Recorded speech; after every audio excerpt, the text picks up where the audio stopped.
सुनो, तुम हार मानने वाले हो ना। तुमने सोच लिया है कि ये तुम्हारी आखिरी कोशिश थी।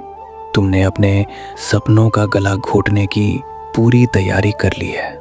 तुम अकेले में रो रहे हो।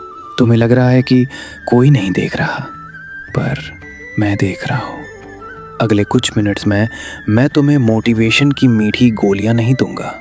मैं तुम्हें वो 3 कड़वे सच दिखाऊंगा जो मैंने अर्जुन को कुरुक्षेत्र के बीचों बीच दिखाए थे। अगर आज ये कुछ मिनट्स खुद को नहीं दे सके तो यकीन मानो तुम पूरी उम्र उस कायर की तरह जियोगे जो युद्ध के मैदान से भाग गया था। बैठो मेरे पास, क्योंकि तुम्हारी असली कहानी अब शुरू होती है। कल्पना करो, कुरुक्षेत्र का वो मैदान, चारों तरफ लाखों योद्धा, शंखों की गूंज, और बीच में खड़ा है दुनिया का सबसे महान धनुर्धर अर्जुन। पर जानते हो क्या हुआ? अचानक उसके हाथ कांपने लगे। उसका धनुष हाथ से फिसल गया। उसकी आंखों से आंसू बह रहे थे। दोस्त, क्या ये तुम्हारी कहानी नहीं है? आज तुम्हारा कुरुक्षेत्र तुम्हारा कमरा है, तुम्हारी जिम्मेदारी है, तुम्हारी नाकामी है। तुम भी अर्जुन की तरह कांप रहे हो। तुम्हें भी लग रहा है कि तुम्हारे अपने तुम्हें छोड़ दें। पर क्या अर्जुन भाग गया था? नहीं, वो रुका, क्योंकि उसने अपने सारथी पर भरोसा किया। क्या तुम मुझ पर भरोसा कर सकते हो? मैंने अर्जुन को पुचकारा नहीं। मैंने उससे ये नहीं कहा कि बेटा सो जा, कल सब ठीक हो जाएगा। मैंने उसे ललकारा। मैंने कहा, क्लैब्यम मास्मगमः पार्थ नैतत्वयुपद्यते। इसका मतलब जानते हो पार्थ? इस नपुंसकता को मत प्राप्त हो। ये गिव अप करना, ये रोना, ये हार मानना, ये तुम्हें शोभा नहीं देता। तुम एक आग हो और तुम राख बनकर जीना चाहते हो। आज आईने में अपनी शक्ल देखो। क्या ये वही योद्धा है जिसे मैंने इस धरती पर भेजा था, या तुम कोई और नकली इंसान बन गए हो? अभी तो वीडियो स्टार्ट हुई है और तुम्हारी रूह कांप रही है। आने वाले मिनट्स में हम उस अंधेरे में उतरेंगे जहाँ तुम्हारी हर हार का जवाब छुपा है, जिसमें मैं तुम्हें बताऊंगा कि तुम्हारी मेहनत क्यों बेकार जा रही है। मैं वो रहस्य खोलूंगा कि क्यों मैंने तुम्हारे अपनों को तुमसे दूर किया, और आखिर में मैं तुम्हें वो शस्त्र दूंगा जिससे तुम अपनी किस्मत खुद लिखोगे। क्या तुम यहाँ से भागना चाहते हो, या आज आखिरी बार लड़ना चाहते हो? फैसला तुम्हारा है। सुनो, तुम रो रहे हो क्योंकि तुम्हें रिजल्ट नहीं मिला, पर क्या तुमने कभी खुद से पूछा कि तुम कर्म कर रहे थे या व्यापार? गीता का सबसे गहरा रहस्य श्लोक 2.47 में छुपा है। कर्मण्येवाधिकारस्ते मा फलेषु कदाचन। इसका मतलब सिर्फ ये नहीं कि फल की चिंता मत करो। इसका मतलब ये है कि जैसे ही तुम्हारा ध्यान सक्सेस पर जाता है, तुम्हारी आज की मेहनत कमजोर पड़ जाती है। तुम भविष्य के सपने देख रहे हो और वर्तमान को खो रहे हो। क्या तुम वाकई उस काम को प्यार करते हो, या तुम सिर्फ उस कुर्सी और पैसे से प्यार करते हो जो उस काम के बाद मिलने वाला है? पकड़े गए ना? कल्पना करो, एक मुसाफिर तपते रेगिस्तान में प्यासा भटक रहा है। उसे दूर एक कुआं दिखता है। वो पागलों की तरह उसकी तरफ भागता है, लेकिन उसका पूरा ध्यान सिर्फ पानी पर है। वो ये नहीं देख रहा कि कुएं तक पहुंचने का रास्ता कांटों पर है। वो गिरता है, चोट खाता है, और कुएं तक पहुंचने से पहले ही दम तोड़ देता है। दोस्त, तुम भी वही मुसाफिर हो। तुम्हारी मंजिल वो कुआं है। तुम पानी के ख्यालों में इतने खोए हो कि तुम रास्ते को संभालना भूल गए। 0.01% योद्धा जानते हैं कि अगर रास्ता सही से तय किया जाए तो पानी खुद चलकर तुम्हारे पास आएगा। तुम फल के भिखारी क्यों बन रहे हो? तुम कर्म के ईश्वर क्यों नहीं बनते? आधा वीडियो बीत चुका है। यहाँ तक वही बचा है जिसके अंदर अभी भी आग बाकी है। अब एक सवाल पूछूंगा। अगर मैं आज तुमसे कहूं कि तुम्हें कभी सक्सेस नहीं मिलेगी, तो क्या तुम आज काम करना छोड़ दोगे? अगर तुम्हारा जवाब हाँ है, तो तुम अभी ये वीडियो बंद कर दो। तुम एक लालची हो, योद्धा नहीं। लेकिन अगर तुम्हारा जवाब नहीं है, तो मुबारक हो। तुम उस रास्ते पर हो जहां खुद विजय तुम्हारा इंतजार कर रही है।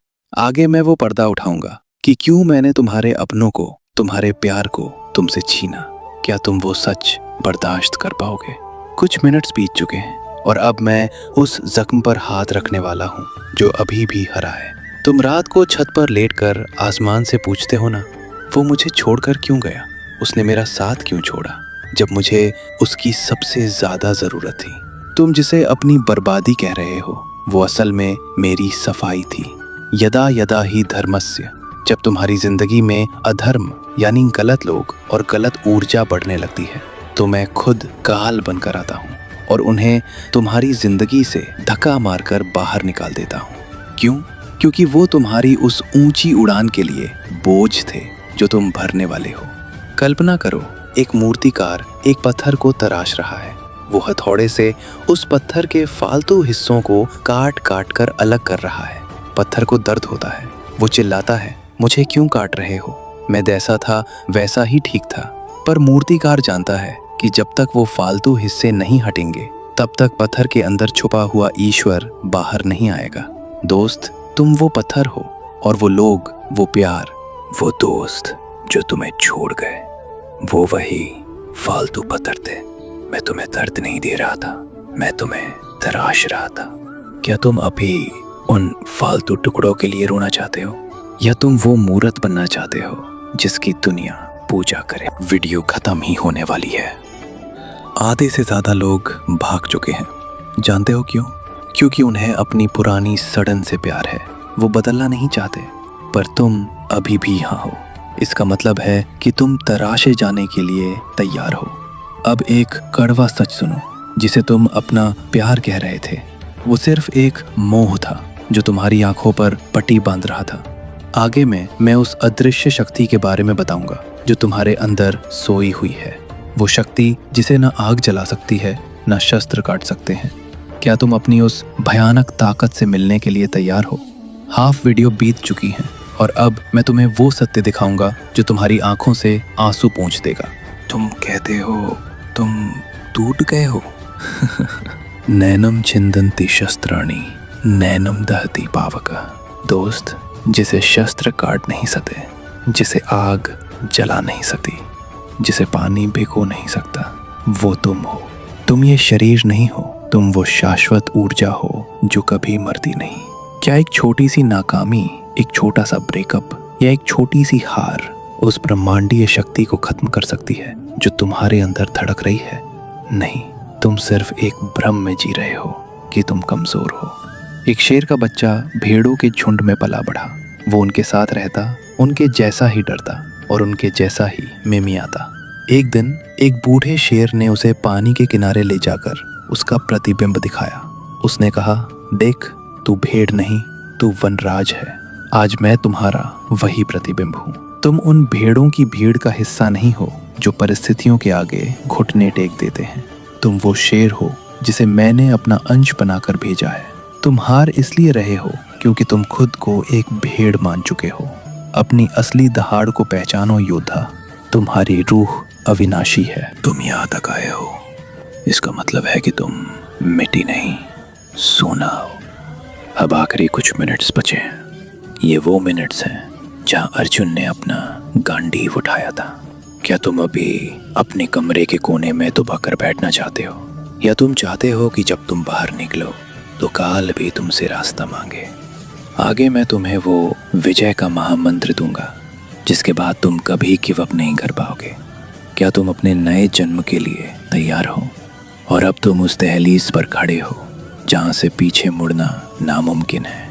अर्जुन ने मुझसे एक आखिरी सवाल पूछा था, केशव, क्या मैं वाकई जीत पाऊंगा?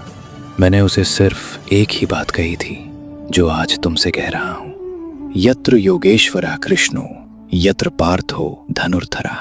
इसका मतलब जानते हो? जहां ज्ञान है और जहां कर्म है वहां विजय, ऐश्वर्य और शक्ति निश्चित है। दोस्त, मैं तुम्हारे साथ खड़ा हूं। क्या तुम कर्म करने के लिए अपना धनुष उठाने को तैयार हो? तुम्हारी जीत किसी लॉटरी पर निर्भर नहीं है। तुम्हारी जीत इस बात पर निर्भर है कि क्या तुम मेरे बताए रास्ते पर चलने का साहस रखते हो। एक मूर्तिकार ने एक पत्थर पर 100 वार किए पर पत्थर नहीं टूटा। उसने 101वां वार किया और पत्थर बिखर गया। क्या तुम जानते हो पत्थर उस आखिरी वार से टूटा नहीं, वो उन 100 वारों की वजह से टूटा जो बेकार लग रहे थे। तुम आज 101वें वार के करीब हो और तुम हार मान रहे हो। तुम हो सकता है तुम हमारी अगली कोशिश ही वो आखिरी वार हो जो तुम्हारी किस्मत का पत्थर तोड़ दे। क्या तुम उस एक वार की दूरी से वापस जाना चाहते हो? उठो और वो आखिरी वार करो। मेरे योद्धा, आज तुमने इस वीडियो का ये सफर पूरा किया है। तुम उन लाखों लोगों से अलग हो जो बीच में ही भाग गए। अब जब तुम इस वीडियो को बंद करोगे तो तुम वो पुराने हारे हुए इंसान नहीं होगे, तुम मेरे अर्जुन हो। जाने से पहले मुझे एक वचन दे जाओ, अपनी हार का मातम मत मनाओ। बस कमेंट में अपना संकल्प लिखो, करिष्ये वचनम तव, कान्हा मैं लड़ूंगा। और अगर तुम्हें लगता है कि आज कान्हा ने तुम्हारा हाथ थामा है तो इस चैनल का हिस्सा बन जाओ, ताकि मैं बार बार तुम्हें तुम्हारी शक्ति याद दिला सकूं। मुस्कुराओ, क्योंकि तुम अकेले नहीं हो, तुम्हारा सारथी तुम्हारे साथ है। राधे राधे।